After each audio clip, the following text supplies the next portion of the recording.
Africa Media Live TV. Kindly subscribe to our YouTube channel to get updated on the trending gist, latest news all over the world. Like our page, subscribe, and share with friends. Thank you.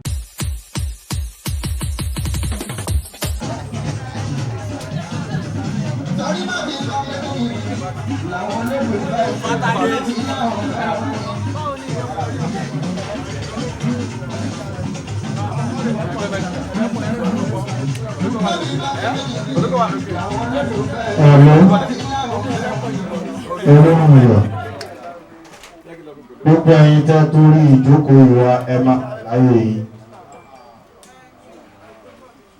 olóhùn yọ anakomla ọlọ́run lọ́ra ẹ̀mí ẹ̀ orí ẹ̀ tó ti ń pa yẹn ọlọ́run jẹ́ kí n rú bẹ̀ bàbá lílá ẹ máa gba gbogbo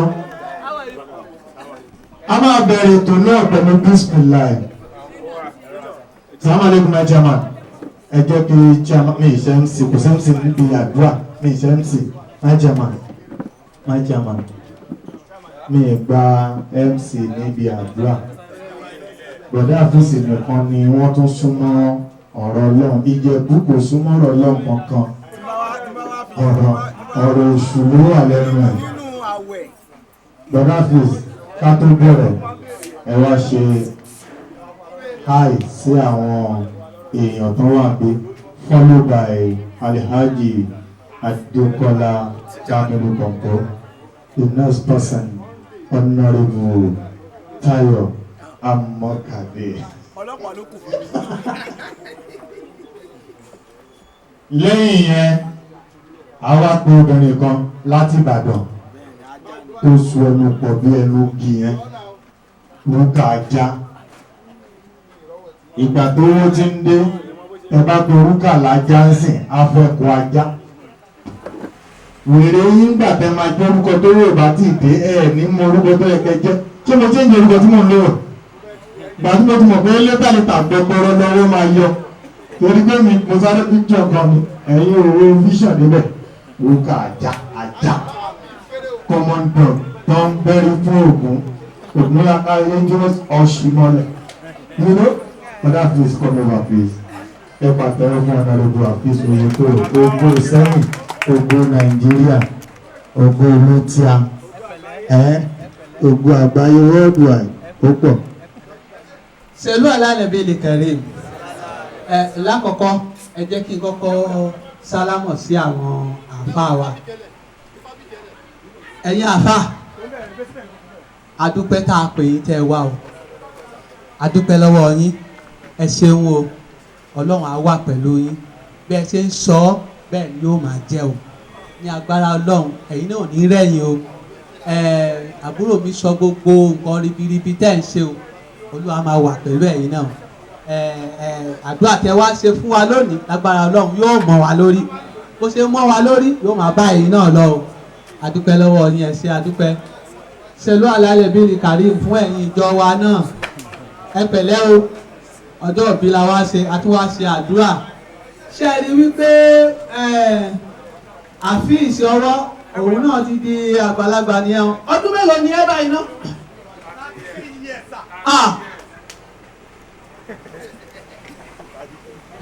Ẹ ṣe mọ̀ pé bájú àwọn àfáà làwà kò yẹ ká parọ́ o. Mi parọ́.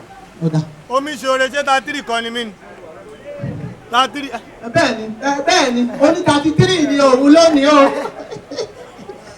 Adúpẹ́ lọ́wọ́ Ọlọ́run lónìí, adúpẹ́ fún gbogbo ẹ̀yin tí ẹ wá. Ọlọ́run á wà pẹ̀lú yín. Àwọn colleagues mi náà tó wà nínú ilé a lè tún máa kí ẹ̀yin náà because àwa ara wa náà ni, ṣùgbọ́n ẹ̀yin náà ẹ ṣe tẹ̀ wá. Àpọ̀lọpọ̀ ní òní wá, gbogbo ẹ̀yin tẹ̀ sí wá náà adúpẹ́ lọ́wọ́ yín, ẹ ṣé o. Wọ́n ní kí n wá dúpẹ́ ní torí náà mo fi ń dúpẹ́. Ní agbára Ọlọ́run ẹnì kọ̀ọ̀kan wá ọjọ́ ẹ̀yẹ wa wọn ò ní wá wa tì o, a ní fi ọ̀fọ̀ ṣe ọjọ́ ẹ̀yẹ wa o. Ààwẹ̀ tí ó wà ní ìbò tí wọn bá tó kù yìí, ẹni tí ò ní ṣe ò ní ṣe, ẹni tẹ́mi rẹ̀ ò ní di end of this ààwẹ̀ kò ní ṣe. ṣùgbọ́n a bẹ̀ Ọlọ́run k'Ọlọ́run fún àwa ní grace ká ṣe àwẹ̀ yìí tán ká tún ṣe ọ̀pọ̀lọpọ̀ ẹ̀ láyé o. Ẹ ṣeun, a dúpẹ́ lọ́wọ́ yín. Ẹ jọ̀ọ́ ẹ farabalẹ̀ o, ẹ gbọ́ wáàsí, ẹ gbọ́ àdúrà o. Ọlọ́run á wà pẹ̀lú yín. Ẹ ṣeun. Ọ̀gá mi nìyẹn o, ọ̀gá mi ti jà ní ọyẹ dìde torí wọn lẹ́yìn náà ló kù. Ọ̀nkú ẹ kúrò lẹ́sà, ẹ kú ọjọ́ mẹ́ta, ẹ̀yin ni ẹ pẹ̀lẹ́ sà, ẹ lẹ́sà, adúpẹ́ lọ́wọ́ yín, ẹ ṣe adúpẹ́ o. Ojú yín change nígbà tẹ àṣìṣe inú kámẹ́rà ni ojú yín máa ń dàbí bàbá arúgbó pátápátá, àṣẹ yóò tó báyìí. Ẹ pẹ̀lẹ́ àwọn ok, mò ń wò pé mo lẹ tún wà. Sallu ala nabi al-karim. Sallu ala nabi al-mustafa. Àwọn èèyàn nífẹ̀ẹ́ Ọlọ́run bí o. Ìzámọ́ ṣíta fi dára ẹni tẹ́síájì fàkásìrì bí sọ̀lá tí a la Muhammad. Wọ́n ní tí a bá ń fóríire ilé ayé yìí tí sì ń fẹ́ tọ̀run àfi kó yóò ń bọ́ ànábì Muhammad. A dúpẹ́ fún Ọlọ́run tó jẹ́ kí a ní àǹfààní láti wà ń bíbá lọ́jọ́ tòní. Láyọ̀ tá a fi lé sí láyọ̀ náà la máa bá lé. Ọ̀rọ̀ Ọlọ́run tí a fẹ́ gbọ́ lẹ́nu àwọn bàbá wa tí wọ́n wà lórí ìjókòó á wúlò lára wa tí wọ́n ń bọ̀ àwọn ò sí ń bí sí àwọn tí wọ́n ti wà ń bíbá náà nìyẹn.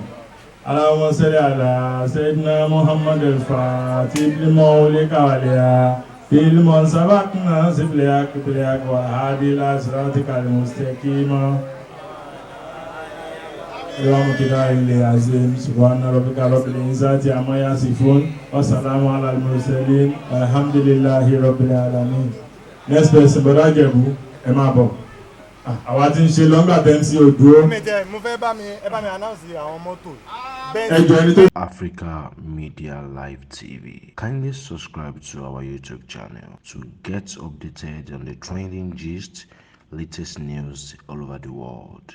Like our page, subscribe, and share with friends. Thank you.